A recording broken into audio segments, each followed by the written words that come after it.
Assalamualaikum warahmatullahi wabarakatuh. Tepangkeun nami abdi Asvina Putri Triningsih. Abdi ti 12 IPS hiji, nomor absen abdi nomor 3. Di dieu abdi bade nepikeun monolog anu judulna Ebrehan Hate. Ebrehan hate. Ningali budak nu keur ulin jeung bapana, diurus ku bapana. Sok aya rasa reueus ku tanggung jawabna nu jadi bapa. Oge aya rasa syirik ningali maranehna, aya keneh kasempatan jang ngabagjakeun kolotna. Teu kaos urang, geus ditinggalkeun disaprak abus SMA. Urang apal, loba jelema nu saprak lahir geus eueuh bapaan.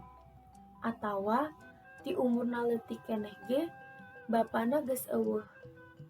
Budak yatim nu pikarunyangeun batur, tapi cek urang mending kitu sakalian. Lainna urang teu syukuran. Urang milih kitu lantaran budak leutik moal ngarasakeun nyerina hate ditinggalkeun ku bapana. Can lila meakeun waktu jeung bapana, dicumponan kabeh kahayangna, dipikamelang, ditinggalkeun ku jalma nu deukeut, jeung geus lila aya dina kahirupan urang, nyerina teh kacida, moal kagambarkeun, kapedalkeun, atawa kaubaran. Di dinya urang ngan bisa narimakeun kaayan. Da kabeh makhluk pasti maot, jeung moal matak bisa dihirupkeun deui di dunya. Asup SMA, urang kaleuleungitan pisan. Hayang nanaonan teu bisa langsung kacumponan. Nya karunya oge ka emak nu jadi ngabiayaan sakola ku sorangan. Hiji mangsa si bapa pernah ngomong kieu, "Jang, jadi lalaki mah kudu kuat. Kudu bisa ngalewatan nanjak muduna kahirupan. Sanghareupan pasualan ku pasemon nu alus. Jeung ulah poho syukuran kanu kawasa." Eta pepenjeh si bapa ka urang. Pamundut manehna keur nyanghareupan hirup.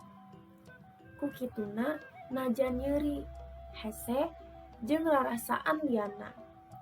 Urang kudu bisa nyanghareupan kahirupan ieu. Kudu jadi jalma sukses nu bisa ngopolakeun kulawarga. Jadi imam nu alus jiga si bapa.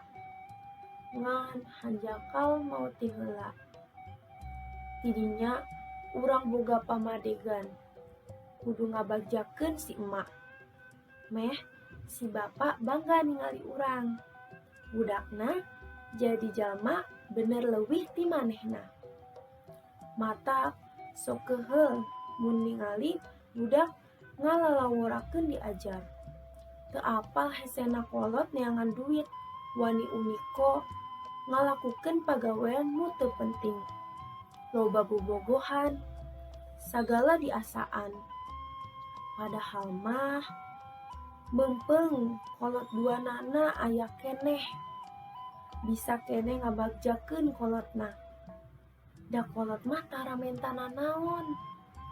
Ngan menta diajar sing bener, sangkan jadi jalma nu leuwih sukses ti manehna.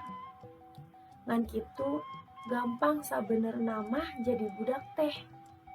Ngan meureun ayeuna mah lolobana hayang jiga hewan.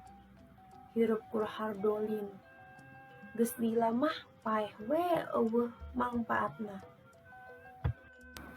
Sakitu wae ti abdi, hampura bilih aya kalepatan. Wassalamualaikum warahmatullahi wabarakatuh.